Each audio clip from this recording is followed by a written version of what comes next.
Hello, hello, hello, Shalom. It's your girl Juliet, also known as Ahavaya. Welcome back to my channel. For those of you who are returning, and for those of you who are seeing me for the first time, welcome, welcome, welcome. Feel free to subscribe, join the family. Okay. So in this video, I'll be talking about my top 5 pest-resistant plants.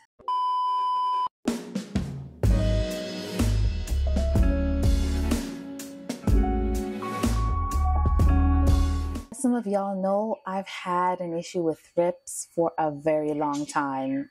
Until today, I'm still having issues with thrips on my plants, munching them off, destroying them. Through it all, I've found that these 5 plants have endured it to they're just superstars in that area. So I'm going to share that with you and let you know how my journey has been with these plants. So first off will be my Chinese evergreen aglaonema.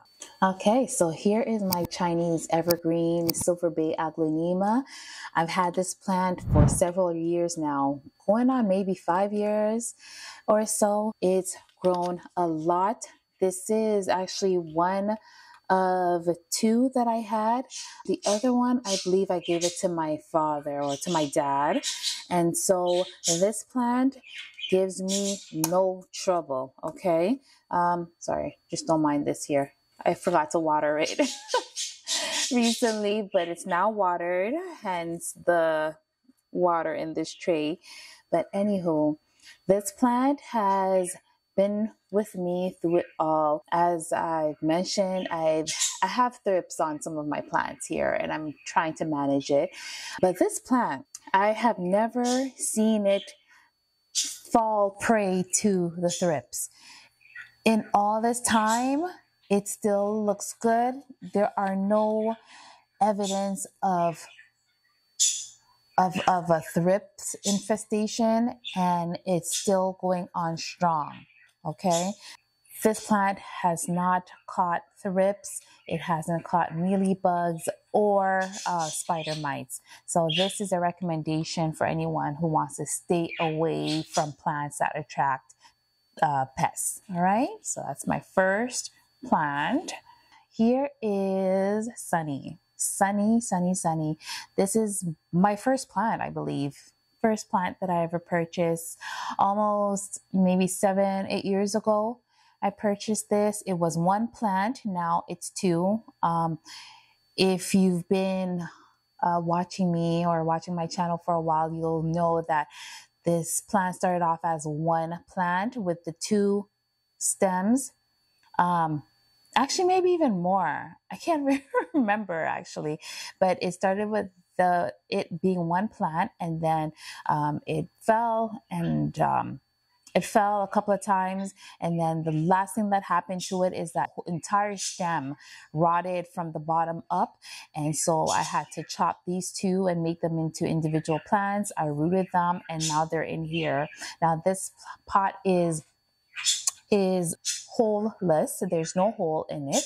Okay, so it doesn't allow for drainage. However, I am paying attention to how I'm watering her, or watering him, Sunny, watering him.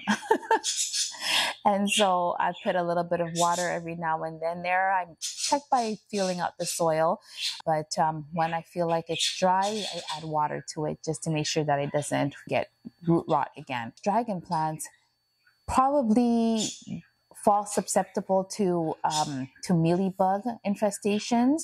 However, in my experience with Sunny, I have never had a pest infestation on Sunny. Right? So Sunny has never had thrips, has never had spider mites, has never had mealybugs. And I believe that this is how it's going to stay for a very long time. It's growing pretty nicely, and I don't have any trouble or any problems with it. Okay, so as long as I don't overwater it or underwater it. When I find that I underwater it, what happens is that it just cuts back on its growth, right?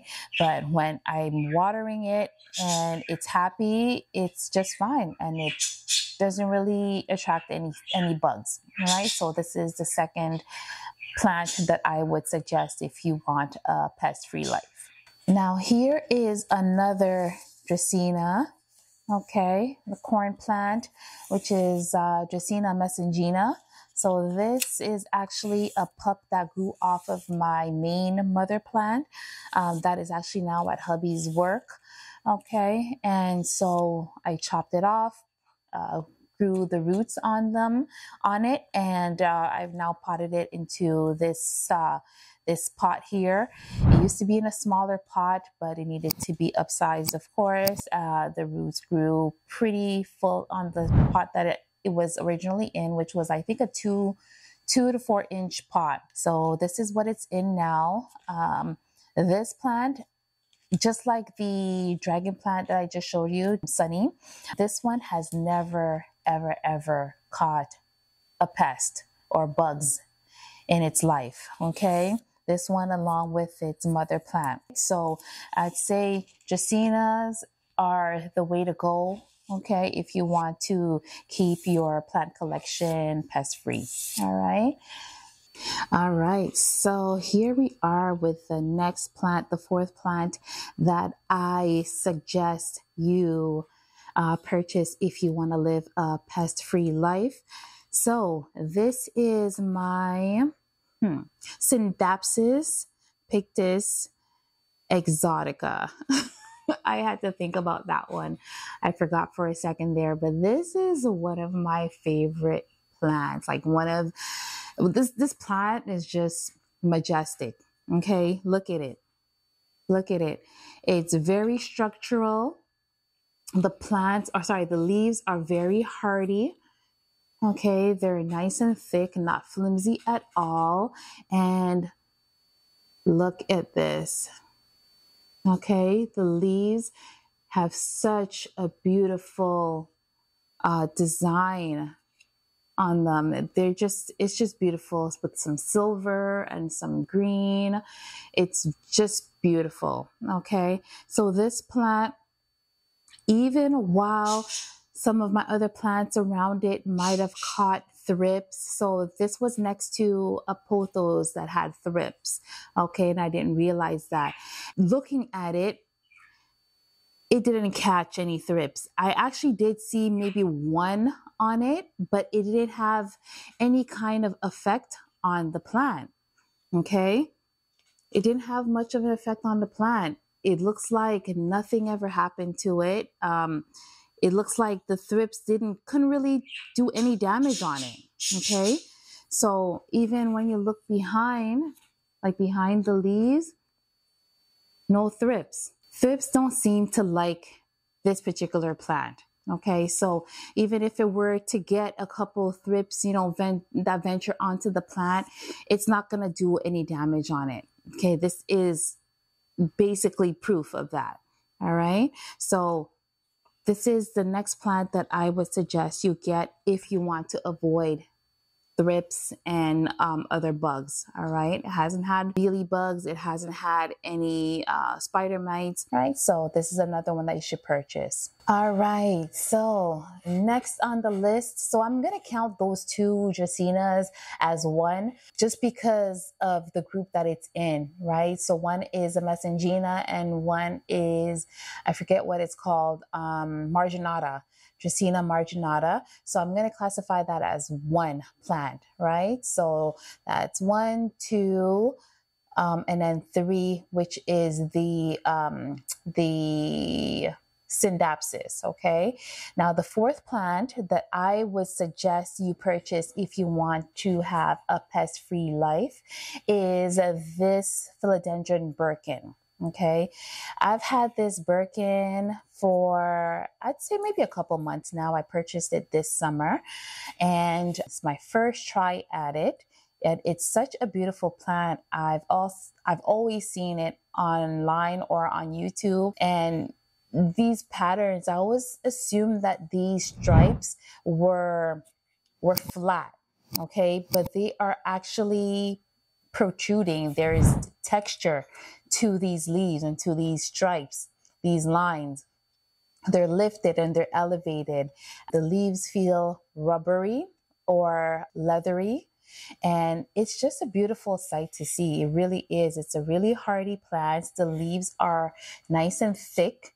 Okay, so they're not flimsy at all. And I think this is the reason why it's not susceptible to getting thrips or bugs.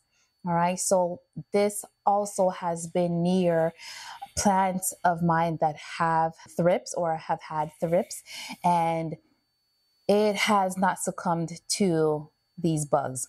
All right, so it's still looking good. I don't see any thrips on them, on the leaves. All right, and I don't see any damage. The damage that's there is actually from a couple falls and just mishandling it. All right, so this is the fourth plant that I suggest you get if you want to be bug free. All right. All right, so now the last and final plant that I recommend for you to get if you want to avoid plants and pests, or sorry, not plants and pests, if you want to avoid pests. This is the Calathea Camille, I think. No, Calathea, what's it called? Mosaica. Oh gosh, thank goodness I still have the the label on here. But this is the Calathea Mosaica, and this plant is a beauty. Like, I just can't get over the leaves and the pattern that's on the leaves. Can you see how beautiful this is? So with this plant, it has also been near other plants that have had thrips, and in this whole time basically that it's been near it, it hasn't had an infestation of its own. So this is another plant that I suggest you purchase if you don't want to have to deal with any bugs.